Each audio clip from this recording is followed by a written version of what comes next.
Welcome students. आज हम इस वीडियो में second mode of nutrition heterotrophic nutrition के बारे में पढ़ेंगे। प्रीवियस लेक्चर्स में हमने ऑटोट्रॉफिक न्यूट्रिशन इन प्लांट के बारे में जाना था और आज हम हेटेरोट्रॉफिक न्यूट्रिशन इन प्लांट्स के बारे में पढ़ेंगे। तो हमने देखा था कि हेटेरोट्रॉफिक न्यूट्रिशन क्या होता है। एक ऐसा मोड ऑफ न्यूट्रिशन जिसमें कोई भी प्लांट दूसरे किसी प्लांट पर डिपेंड रहता है अपने नरिशमेंट के लिए। Hetero means other and trophic means nutrition या नरिशमेंट। तो a mode of nutrition in which plant depend on another plant for its nourishment is called heterotrophic nutrition। और ऐसे ऑर्गेनिज्म या ऐसे प्लांट जिनमें ये न्यूट्रिशन मिलता है उन्हें कहते हैं हेटेरोट्रॉफ्स। तो देखिए, plant which do not contain chlorophyll, ऐसे प्लांट जिनमें क्या नहीं है, क्लोरोफिल नहीं है, and depend on other plants for their requirement, और जो अपनी रिक्वायरमेंट के लिए दूसरे प्लांट पर डिपेंड है, exhibit heterotrophic mode of nutrition. वो क्या एग्जिबिट करते हैं, क्या रिलीज करते हैं, heterotrophic mode of nutrition release करते हैं, यानी उन्हें क्या कहेंगे, हेटेरोट्रॉफ्स कहेंगे। अगर प्लांट के पास क्लोरोफिल नहीं है तभी तो वो ऑटोट्रॉफिक न्यूट्रिशन शो नहीं कर पा रहा। अगर प्लांट के पास क्लोरोफिल होता तो वो फोटोसिंथेसिस कर लेता और उसे दूसरे पर डिपेंड नहीं होना पड़ता। लेकिन प्लांट के पास क्या नहीं है, क्लोरोफिल नहीं है, यानी प्लांट की लीव्स कैसी है, नॉन ग्रीन प्लांट है। कैसा प्लांट है, नॉन ग्रीन प्लांट। इस वजह से प्लांट को दूसरे प्लांट पर डिपेंड होना पड़ा अपने नरिशमेंट के लिए, इसलिए इसे कहेंगे हेटेरोट्रॉफिक मोड ऑफ न्यूट्रिशन। अब देखिए, heterotrophic mode of nutrition 4 types का होता है। अभी इस वीडियो में हम 2 टाइप डिस्कस करेंगे और इसकी नेक्स्ट वीडियो में अनदर 2 टाइप्स डिस्कस करेंगे। तो देखिए, 4 टाइप्स इसमें इसके होते हैं हेटेरोट्रॉफिक न्यूट्रिशन के। उनमें से फर्स्ट है सैप्रोफाइटिक मोड ऑफ न्यूट्रिशन।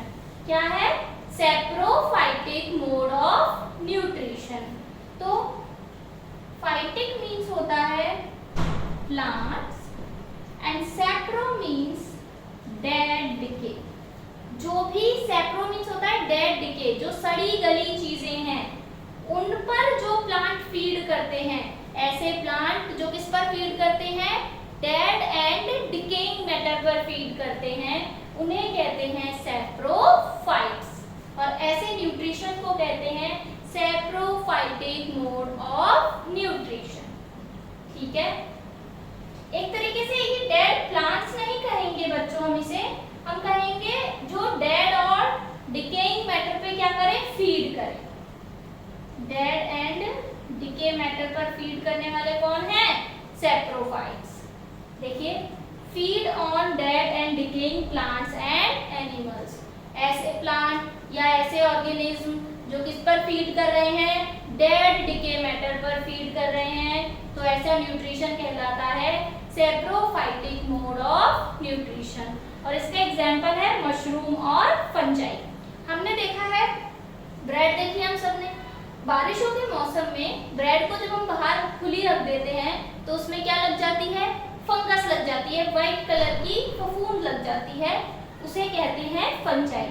तो वो भी क्या कर रही है, डेड डिकेइंग मैटर पर फीड करती है, इसलिए मशरूम और फंजाई किसमें आते हैं, सैप्रोफाइटिक मोड ऑफ न्यूट्रिशन में। और कुछ बैक्टीरिया भी होते हैं जो saprophytic mode of nutrition show करते हैं।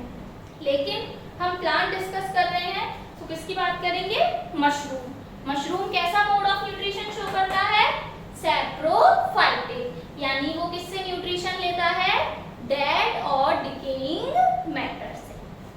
बारिशों के मौसम में जब थोड़ा मॉइस्चर होता है हमारे क्लाइमेट में, तब फंगस बहुत अच्छे से ग्रो कर पाती है और चीज़ों को डेड और डिकेइंग मतलब उनको सड़ाकर गलाकर उनसे उनसे अपना न्यूट्रिशन लेती है।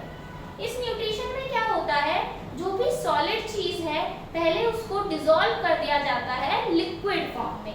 किसी भी सॉलिड सब्सटेंस को पहले लिक्विड फॉर्म में डिसॉल्व कर दिया जाता है और फिर उससे न्यूट्रिशन को सक कर दिया जाता है। तो ये होता है सैप्रोफाइटिक न्यूट्रिशन। इसके बाद पैरासाइटिक न्यूट्रिशन की अगर बात करूं तो पैरा यानी अदर। तो ये जो प्लांट्स हैं, जो पैरासिटिक प्लांट्स होते हैं, वो दूसरे ग्रीन प्लांट पर रहते हैं या दूसरे ग्रीन प्लांट के अंदर रहते हैं, यानी या तो उसके अंदर रहेंगे या उसके ऊपर रहेंगे। तो the plants which live in और ऑन अदर ग्रीन प्लांट्स, क्योंकि ये खुद अपना फूड नहीं बना सकते, इसलिए ये दूसरे ग्रीन प्लांट पर रहते हैं और उनसे अपना फूड लेते हैं। सैप्रोफाइटिक किससे लेते हैं, डेड और डिकेइंग सब्सटेंस से अपना न्यूट्रिशन लेते हैं, और पैरासाइटिक दूसरे ग्रीन प्लांट्स के साथ रहते हैं और उनसे अपना न्यूट्रिशन लेते हैं। पैरासिटिक प्लांट्स टू टाइप्स के होते हैं, एक तो टोटल पैरासाइट और एक पार्शियल पैरासाइट। जैसा कि नाम से क्लियर हो रहा है, टोटल पैरासाइट यानी बना बनाया खाना लेगा। क्या लेगा, प्रिपेयर्ड फूड लेगा, कोई मेहनत नहीं करनी, पूरी तरीके से किस पे डिपेंड है, दूसरे ग्रीन प्लांट पर डिपेंड है। तो ये जो प्लांट्स होते हैं जो टोटल पैरासाइट हैं, ये प्लांट कंप्लीट प्रिपेयर्ड फूड लेते हैं दूसरे ग्रीन प्लांट से और खुद कुछ भी नहीं करते। लेकिन जो पार्शियल पैरासाइट है, यानी थोड़ा पैरासाइट, थोड़ा कम पैरासाइट, यानी ये क्या लेगा, केवल रॉ मटेरियल, यानी ये क्या लेगा, सिर्फ कच्चा सामान लेगा दूसरे प्लांट से। जैसे इसको जरूरत है वाटर की, लाइट की, न्यूट्रिएंट्स की, तो ये केवल वही रॉ मटेरियल लेगा प्लांट से और खुद अपना फूड बना लेगा। ये क्या ले लेता है partial parasite, it take only raw material from green plants and make their food by their own, but total parasites take completely prepared food. पूरी तरह से डिपेंड रहते हैं ये, और ये कंप्लीट प्रिपेयर्ड फूड लेते हैं। जबकि टोटल जो पार्शियल पैरासाइट है वो क्या लेते हैं, पार्शियल पैरासाइट रॉ मटेरियल लेते हैं। अब पैरासाइट या तो रूट पे डिपेंड होगा या स्टेम पे डिपेंड होगा। तो total root parasite and total stem parasite, total root parasite and total stem parasite. तो रूट पर जो पूरी तरह से डिपेंड रहती है उसका एग्जांपल है रेफ्लेशिया। क्या है, रेफ्लेशिया प्लांट। और जो टोटली स्टेम पर डिपेंड रहती है फूड के लिए वो है कसकटा। ये बहुत ही कॉमन एग्जांपल है, इसको अमर बेल भी कहते हैं। कसकटा को अमर बेल भी कहते हैं, और ये जिस भी दूसरे प्लांट के ऊपर चढ़ जाती है ये बेल, उसी को सुखा देती है, खत्म कर देती है, क्योंकि उस प्लांट से सारा न्यूट्रिशन खुद ले लेती है। कसकटा क्या करती है, जिस प्लांट के ऊपर चढ़ती है उससे सारा न्यूट्रिशन खुद ले लेती है और वो प्लांट डेड हो जाता है और खुद उससे सारा न्यूट्रिशन एब्जॉर्ब कर लेती है। तो rafflesia is the example of total root parasite and cuscuta is an example of total stem parasite. इसी तरीके से पार्शियल पैरासाइट भी या तो रूट पे डिपेंड होगी या स्टेम पे। तो सैंडलवुड, जो चंदन की लकड़ी हम जिसको कहते हैं सैंडलवुड, वो किसका एग्जांपल है, पार्शियल रूट पैरासाइट। किसका एग्जांपल है, पार्शियल रूट पैरासाइट। और एक है मिसल्टो प्लांट है।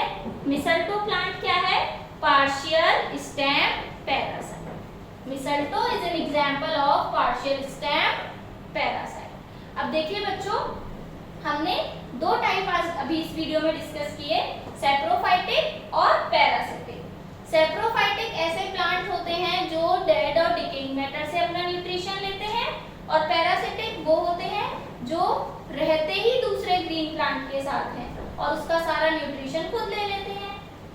या तो उससे कंप्लीटली फूड ले लेंगे बनाया, या तो उससे कंप्लीटली प्रिपेयर्ड फूड ले लेंगे, या उससे रॉ मटेरियल लेंगे।